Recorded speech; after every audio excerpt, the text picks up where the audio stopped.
sekali. Kuat sikit Acik ni suri boleh Acik? Boleh So Acik nama siapa Acik? Sulaiman. Acik Sulaiman telah Sol. Alhamdulillah, tahniah. Alhamdulillah. Dari China ke dah? Boleh, baik-baik. Baik sekali. Terus Acik closing Acik. Mahal. Alhamdulillah. Ni, dalam. Alhamdulillah. Alah comel dia. Cucunya? Cucu. Oh, alhamdulillah. Boleh Acik. Oh, ni anaknya. Okey, Cik. Anak saya belum. Ini mak dia lain. Oh, mak yang lain. Aunty. Ni mak ciunya. Mak cik ketiga pula adik punya. Nak balik? Datang. Oh, dia tengok mocik je senyum je. Bye. Bye-bye. Nanti dah pasal cari Ijan Acik ni kita ni. Tak apa, saya bawakan. Jom. Jom. Balik. Nak jalan lagi Mana tu? Jom. Baik-baik jalan Cik Jadi kurang halal.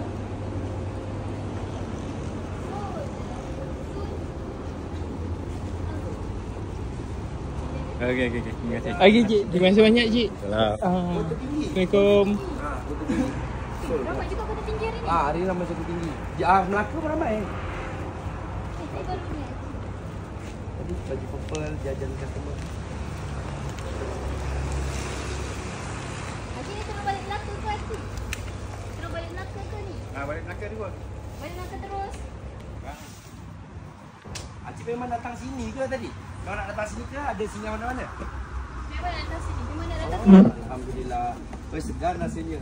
Jauh Acik akan datang.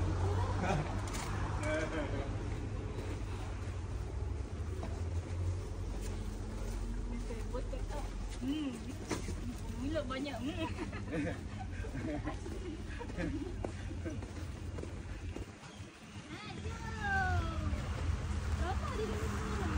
Ya. Komel ni. Pakai cherry pula tu dekat kepala dia. Pakai cherry. Nama tu apa?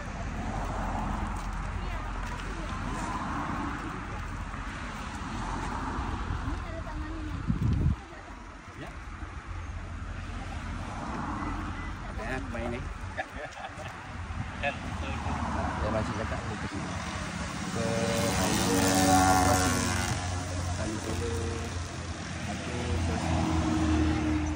Ke Kaci. Bye Cik, baik-baik. Bye, jumpa lagi.